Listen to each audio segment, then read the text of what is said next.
Ya, kompetensinya itu harus linear dengan bisnis juga, Bang Erik. Oh harus linear dengan bisnis. Jadi kalau umpamanya dia memiliki keahlian yang pinter saja tapi nggak bisa melakukan bisnis, ya berarti kan satunya arahnya ke sana, satunya bertolak belakang gitu. Dia harus bisa memanfaatkan bagaimana kompetensinya ini diimplementasikan ke bisnisnya.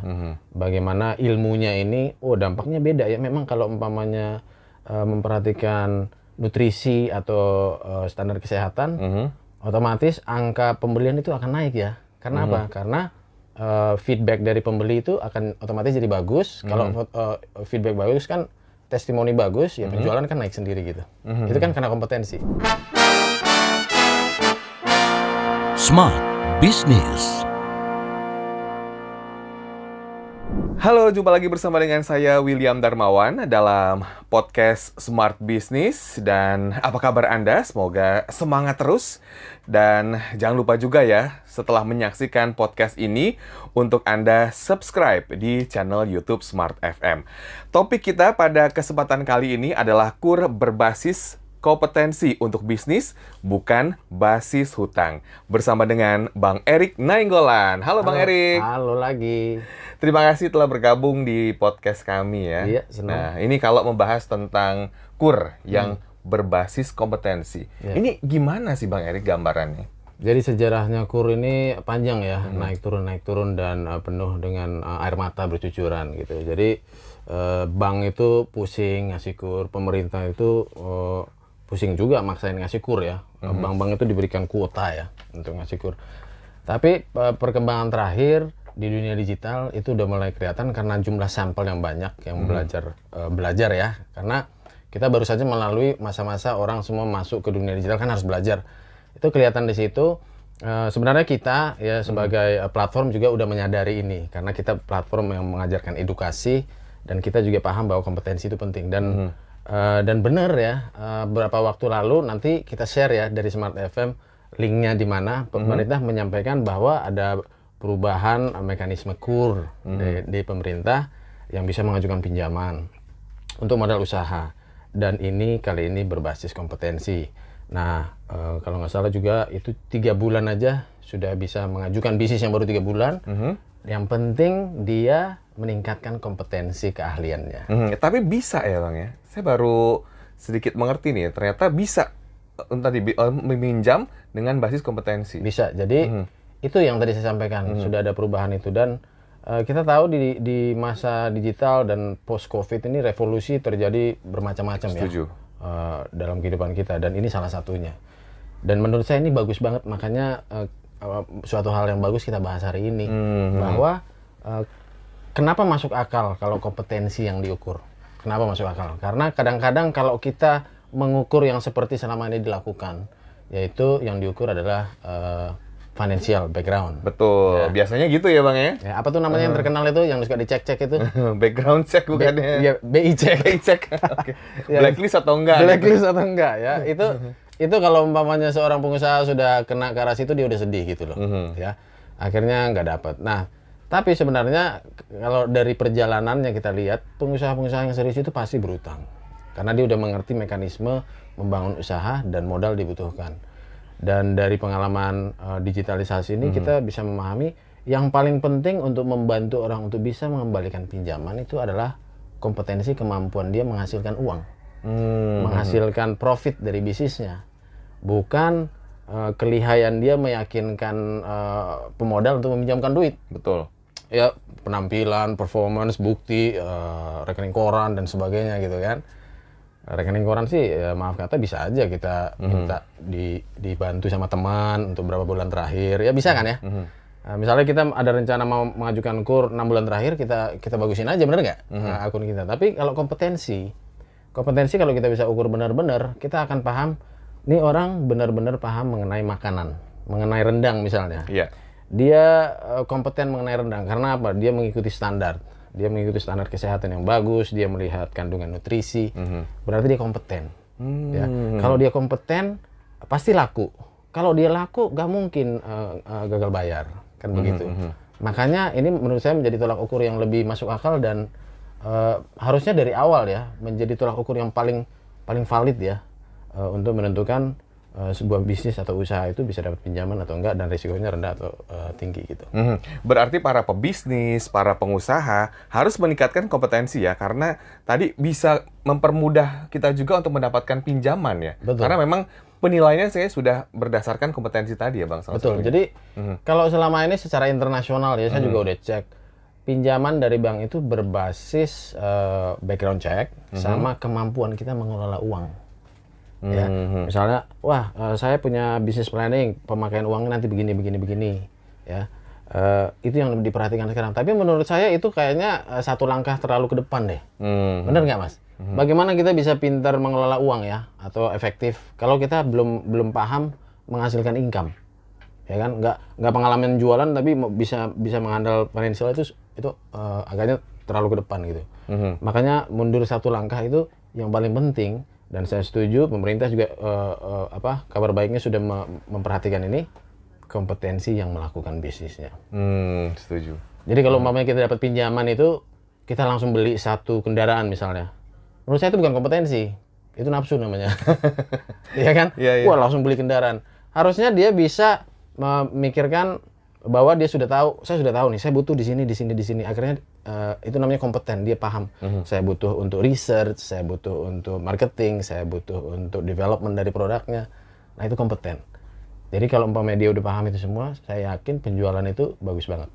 Nah sejauh ini sebelum kita membahas lebih dalam nih tentang kompetensi. Nah sejauh ini para pebisnis, pengusaha meminjam itu efektif memang untuk tadi mengembangkan kompetensinya atau malah tadi misalnya beli kendaraan, mengikuti nafsu gitu atau gimana nih pandangannya Bang Erik? Ya jadi menurut saya yang selama ini tren 10 sampai 20 tahun terakhir itu memang semuanya berbasis background ya. Bagaimana meyakinkan institusi bank, ya saya nggak ada masalah utang, nggak ada masalah backlist di sini atau pendapatan saya bagus dan sebagainya. Ya itu menurut saya itu cuma kulit-kulitnya. Sebenarnya kalau mereka melihat di depan itu, yaitu kamu kompeten nggak ya? Harusnya diukur ya, kan bisa diukur kamu kompeten atau nggak ya. Otomatis sebuah lembaga yang mau mengukur kan dia harus punya patokan ya. Dia bisa bekerja sama dengan institusi atau dengan pemerintah. Jadi ngukurnya pas banget. Jadi menurut saya itu fair banget untuk bisa membantu. Bayangkan aja Mas ya. Orang kalau menjadi pengusaha nggak mungkin udah pada kaya dong, atau udah punya modal kan. Ya biasanya mereka justru baru mau memulai itu nggak ada modal. Tapi kalau dia memulai karena dia merasa kompeten, itu hal yang bagus sekali untuk diukur. Karena dia kompeten. Jadi dia cuma perlu membuktikan aja bahwa saya memang kompeten gitu. Ya kompetensinya itu harus linear dengan bisnis juga Bang Erik. Oh harus linear dengan bisnis. Jadi kalau umpamanya dia memiliki keahlian yang pinter saja tapi nggak bisa melakukan bisnis, ya berarti kan satunya arahnya ke sana, satunya bertolak belakang gitu. Dia harus bisa memanfaatkan bagaimana kompetensinya ini diimplementasikan ke bisnisnya. Bagaimana ilmunya ini, dampaknya beda ya. Memang kalau umpamanya memperhatikan nutrisi atau standar kesehatan, otomatis angka pembelian itu akan naik ya. Karena apa? Karena feedback dari pembeli itu akan otomatis jadi bagus. Kalau feedback bagus kan, testimoni bagus, ya penjualan kan naik sendiri gitu. Itu kan karena kompetensi. Kita melihat juga ya Bang Erik, UMKM tuh kan kadang-kadang ada yang semua bisnis dijalankan ya, palu gada istilahnya. Ya. Nah ini gimana nih cara mengukur kompetensinya? Nah itu era itu sudah berlalu harusnya. Sudah berlalu, kenapa dibilang gitu? Ya karena era palu gada itu adalah era di mana kompetisi itu kecil ya. Sedangkan sekarang kompetisi itu, semua orang sudah bisa muncul gitu. Jadi kita harus spesialisasi dan pada waktu yang sama, kalau kita di era yang seperti sekarang ini semua orang muncul, kita juga nggak boleh takut. Udah ada yang jualan ini, udah ada yang jualan ini. Kalau kita melihat bisnis seperti itu, ya kita nggak bisa jualan karena sudah ada yang jualan semua. Ya. Tapi kalau kita melihat dengan cara walaupun sudah banyak yang jualan barang A atau B ini, kita memiliki kompetensi, berarti kita bisa memberikan nilai plus. Salah satu contoh yang paling gampang aja customer support. Ya CX, customer support itu unbelievably powerful itu. Kayaknya nanti di sesi belakangan kita juga akan bicara mengenai loyalty program ya. Itu juga salah satunya customer support. Nah, kalau kita memberi customer support yang bagus berarti kita kompeten ya. Kita ngerti pelanggan ya. Itu dampaknya luar biasa, Mas. Customer support juga perlu diperhatikan ya, Bang Erik? Oh sangat perlu ya. Malah menurut saya sebelum kita masuk ke teknologi bot-botan ya, yang sangat mengecewakan sih menurut saya chatbot yang banyak itu. Kenapa dibilang begitu? Bukannya itu juga mempermudah, Bang Erik? Jadi gini, chatbot itu ada levelnya ya. Ada yang pinter, ada yang masih kayak anak TK gitu. Itu malah menyebalkan, Mas. Kita malah bisa kehilangan customer. Kalau mau kompeten itu lebih baik manusia dulu. Manusia yang respon setiap saat, kapan aja, nggak usah tidur sekalian kalau mau mantep, bisnisnya cepet. Nggak usah tidur 24 jam, standby terus, itu malah lebih bagus. Istilahnya kayak gitu. Kalau begitu, supaya para pebisnis atau juga pengusaha yang mendengarkan dan menyaksikan podcast kita di kesempatan kali ini, supaya meningkatkan kompetensinya, apalagi poin-poin yang perlu diperhatikan, Bang Erik? Jadi, gimana sih kita ningkatin kompetensi? Sekarang banyak banget resources online. Ya, awal-awal pandemi harga kelas-kelas online itu mahal ya. Sekarang itu udah murah dan bahkan pemerintah juga sudah bekerja sama dengan banyak pihak untuk membantu orang bisa belajar. Jadi kita harus belajar. Kita harus belajar, jangan lihat umur, jangan lihat role kita, misalnya kita orang tua, anak yang disuruh belajar, jangan lagi kayak begitu.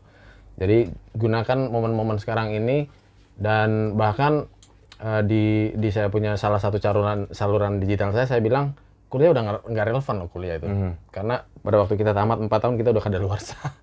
Jadi kita harus belajar apa yang paling valid sekarang. Dan sebenarnya kan sekarang tuh channelnya sangat banyak sekali ya.